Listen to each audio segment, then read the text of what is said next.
اعوذ باللہ من الشیطان الرجیم بسم اللہ الرحمن الرحیم۔ History of Pakistan air defence.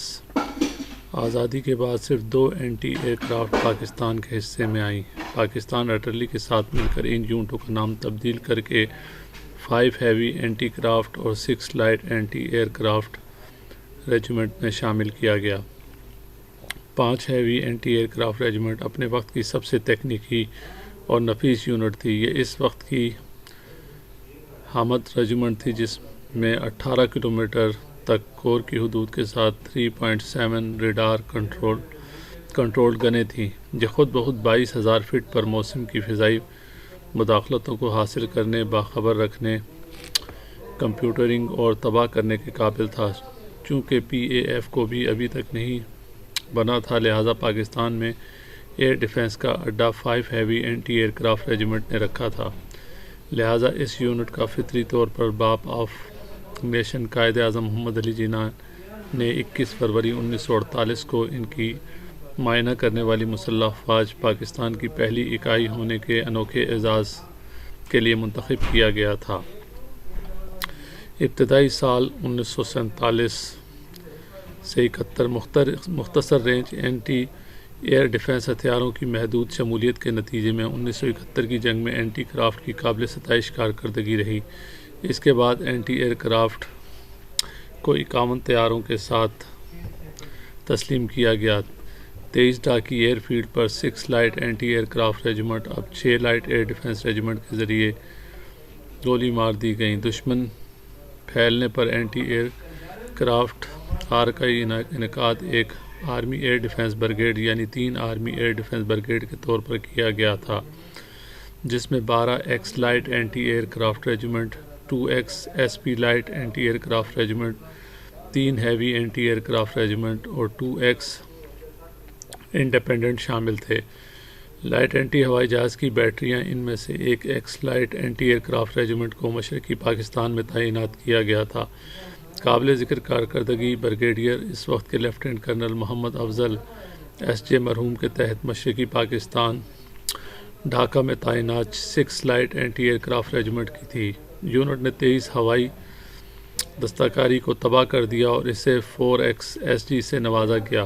BBC کے ایک جنگ کے نمائندے مس بولنگ ورتھ نے 6 light anti aircraft regiment کی کارکردگی کو بیان کیا، کیونکہ یہ میری بڑی خواہش رہی ہے کہ ہوائی جہاز کو اینٹی ایئر کرافٹ گنوں سے گرا دیا گیا۔ آج جب میں ہندوستان پائلٹوں اور پاکستان بندوق برادروں کے مابین دہائیوں کو دیکھ رہا تھا تو میں نے فضائی دستہ کاری کو کھلونوں کی طرح گرتے ہوئے دیکھ سکتا تھا۔ یہ اینٹی ایئر کرافٹ پرفارمنس کا عالمی ریکارڈ ہے۔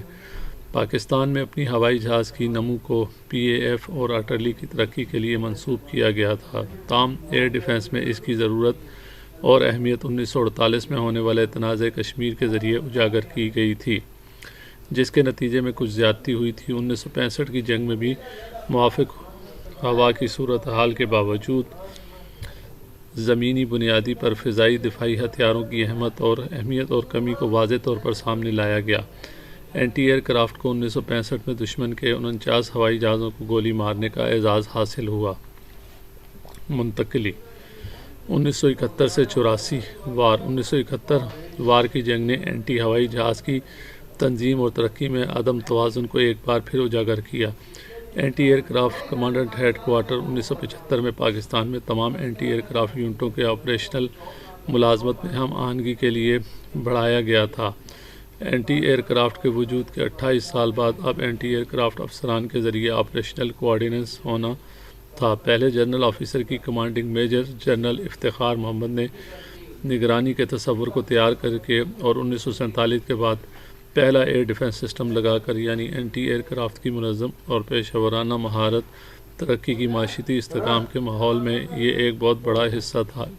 اس کے بعد توخانے کا ایک حصہ ہونے کے ناطے اینٹی ایئر کرافٹ کی ضرورت اور ترجیحات کو نہ تو سمجھا گیا اور نہ ہی انہیں مناسب وزن دیا گیا۔ ماشاء اللہ کے دنوں میں اینٹی ایئر کرافٹ ڈیولپمنٹ ایک نچلی کلید کے پاس چلا گیا تھا۔ فرسٹ 5 ایئر ڈیولپمنٹ پلان 1984 سے 1999 یہ صرف 1984 میں ہی تھا جب جنرل خالد محمود عارف کے حکم پر اینٹی ایئر کرافٹ کی مکمل ترقی کا مقصد پہلی جامع 5 سالہ ترقیاتی منصوبے کا تصور، منظوری اور عمل درآمد کیا گیا تھا۔ اس جامع منصوبے میں ماڈرنائزیشن، ترمیم، تنظیم نو اور ہندوستانی کاری کا تصور کیا گیا تھا۔ اس کے روزگار کے تصور کو تجربہ ضرب مومن میں آزمایا گیا اور اس کی توسیع کی گئی۔ آپریشنل اور معاشی ضرورت کے طور پر آرمی ایئر ڈیفنس کو مرکزی کمان کی بنیاد پر منظم کرنا پڑا۔ اس تصور کو فروری 1991 میں عمل درآمد کے لیے منظور کیا گیا۔ کنسالیڈیشن آف 1989 to 91 ایک دہائی میں پھیلے ہوئے اس دور کو آرمی ایئر ڈیفنس کا استحکام فیز سمجھا جا سکتا ہے۔ LAEDS low elevated air defence system, radar RBS 70 missile, Giraffe radars 35 ملی میٹر اور ریپلیکن گن سسٹم کے ساتھ اسکائی گارڈ ریڈار کی شکل میں نئے شامل کیے گئے آلات، ہتھیاروں اور ٹیکنالوجی کو جذب کیا گیا۔ تکنیکی اور تکنیکی دونوں صلاحیتوں کو اس مرحلے میں ایئر ڈیفنس فارمیشنوں اور یونٹوں میں بھی اضافہ دیکھا گیا۔ روزگار کا تصور اور ایک عملی کے طور پر نظریے کو پرکھا اور اس کے بعد اپنایا گیا۔ آرمی ایئر ڈیفنس کی پرورش 23 مارچ 1989 کو کی گئی تھی، جب اسے آرمی ایئر ڈیفنس کے نام سے منسوب آرٹلریز بینڈ سے پاک فوج کے سب سے کم عمر آرم کے طور پر تسلیم کیا گیا تھا۔ اس کا باضابطہ طور پر 10 اکتوبر 1989 کو اعلان کیا گیا تھا۔ آرمی ایئر ڈیفنس نے اپنے الیگزینڈرڈ ایئر ڈیفنس کے تصور کے مطابق تنظیمی کام کر کے کامیابی کے ساتھ چیلنج کا مقابلہ کیا۔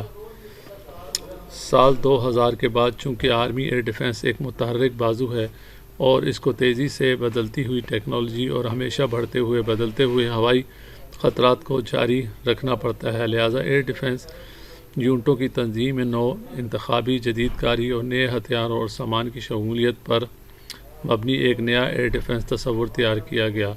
اس کو مختلف فارمز پر پیش کیا گیا اور مختلف ہیڈ کوارٹرز تنظیم کی سفارشات کی روشنی میں اس میں ترمیم کی گئی۔ وسیع تر باہمی تبادلہ خیال کے نتیجے میں عمدہ عملے کے کام کے بعد مجوزہ تنظیموں کے فیلڈ ٹریلرز اکتوبر 2003 میں اس کی منظوری دی گئی۔ وار پرفارمنس 1948 مزید برآں ہیوی اینٹی ایئر کرافٹ گنوں کے ٹائم فیوز نے ہندوستانیوں کو حیرت میں ڈال دیا۔ پانڈو اور چھوٹا کاری ناگ سیکٹر میں میڈیم اور فیلڈ ارٹلری کے علاوہ 4 اینٹی ایئر کرافٹ گنیں بھی تعینات کی گئی تھیں۔ آری اور خنجر سیکٹر میں 2 X heavy anti aircraft گنیں اور 4 X light anti aircraft گنوں نے ارٹلری ڈپلس میں حصہ لیا۔ بیٹریوں کی کمی کے باوجود کیپٹن عابد حسین شاہ بعد میں میجر عابد حسین نے بندوق بیوٹ کی ایک پوزیشن پر لے گئے اور ان کو 5 دسمبر 1948 کو پوزیشن میں لے گیا، جس نے سب کو حیرت میں ڈال دیا۔ یہاں تک کہ جنرل ٹوٹم، جنرل آفیسر کمانڈنگ نے بھی کیپٹن عابد کو فون کیا اور مبارکباد دی۔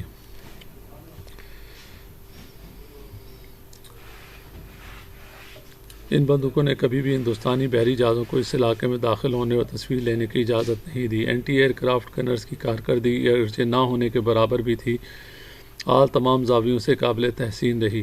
وادی جہلم میں ہندوستانی سمر جارچٹ مئی 1948 میں شروع ہوئی۔ ہمارے پیادہ فوج کی زمینی کارروائی کی حمایت کرنے کے لیے فیلڈ ارٹلری کے علاوہ 5 heavy anti aircraft regiment کی سابقہ 3.7 inch heavy anti aircraft گنیں اور 6 light anti aircraft regiment کی 40 millimetre anti aircraft گنیں تھیں۔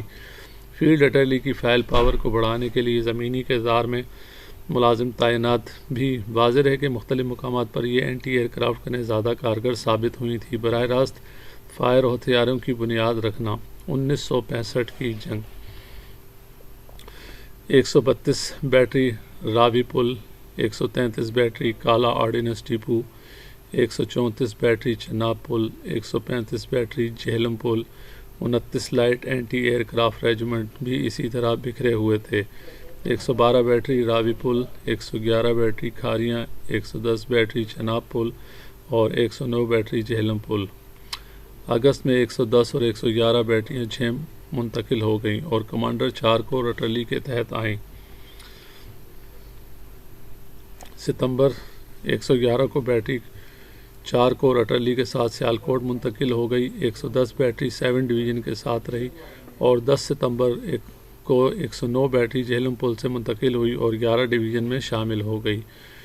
19 light anti aircraft regiment, ایک آرمڈ ڈویژن میں نامیاتی یونٹ نے 4 کور اٹرلی میں شامل ہونے کے لیے 3 بیٹریاں سیالکوٹ روانہ کی، جس میں سے اب بھی آر بی پر پلوں کی حفاظت کے لیے 2 مختلف یونٹیں 49 ایس پی اور 135 بیٹری شامل تھیں۔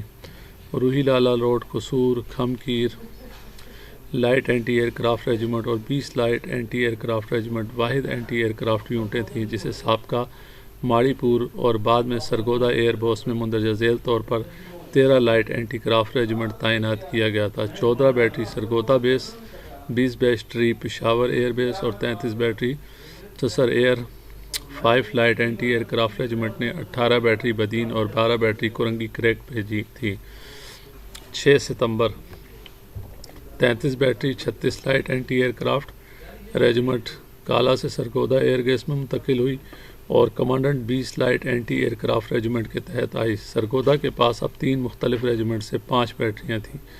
12 ستمبر 135 کو بیٹری کو جہلم پل سے منتقل کیا گیا اور 2 ڈویژن اٹرلی میں شامل ہو گئیں، جس کی تشمیل میں اب 3 مختلف ریجیمنٹوں کی 4 بیٹریاں تھیں۔ 13 ستمبر کو 132 کو بیٹری راوی پل سے شمال سیفون میں منتقل ہوئی۔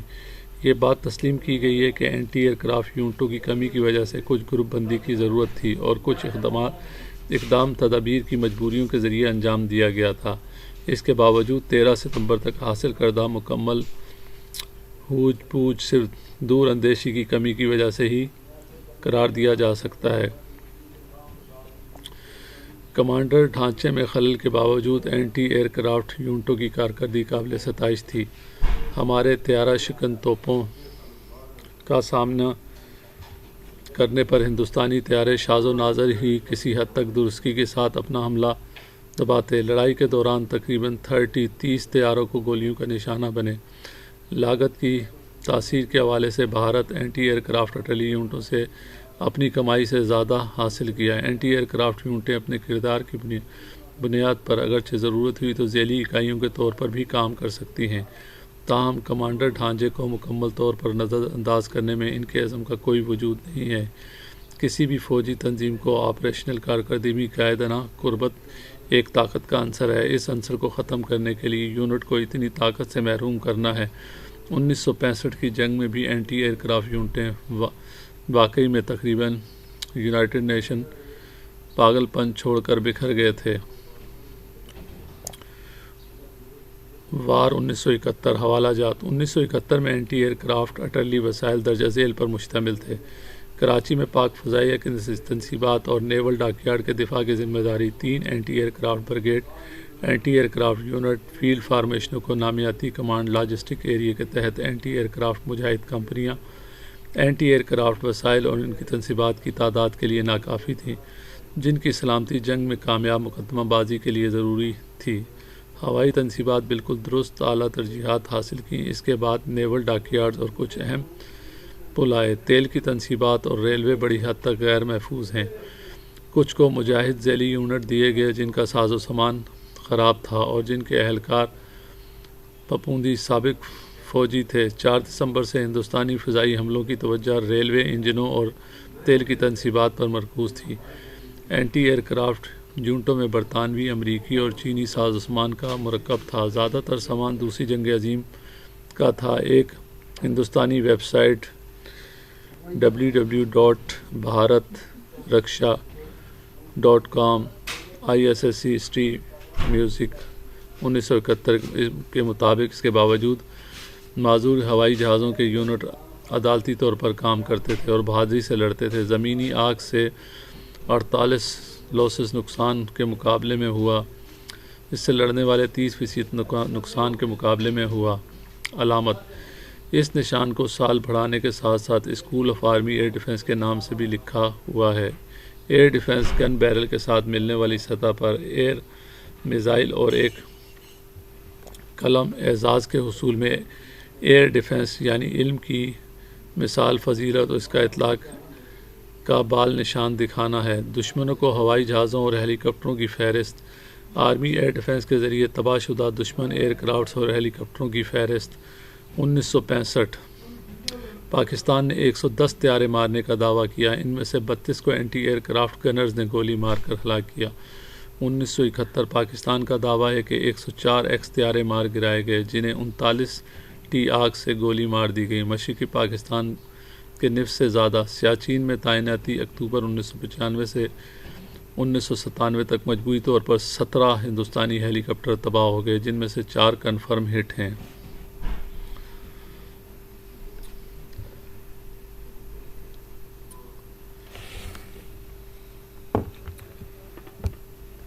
دوستو یہ تھی پاکستان آرمی ایئر ڈیفنس کی ہسٹری۔ اگر آپ کو یہ ہماری ویڈیو پسند آئی ہو تو ہمارے چینل کو سبسکرائب کریں اور دوستوں سے زیادہ شیئر کریں، کیونکہ جو قومیں اپنی ہسٹری کو اپنے ماضی کو یاد رکھتی ہیں انہی کی ہسٹری ہوتی ہے۔ ویڈیو واچ کرنے کا تھینک یو، شکریہ، اللہ حافظ۔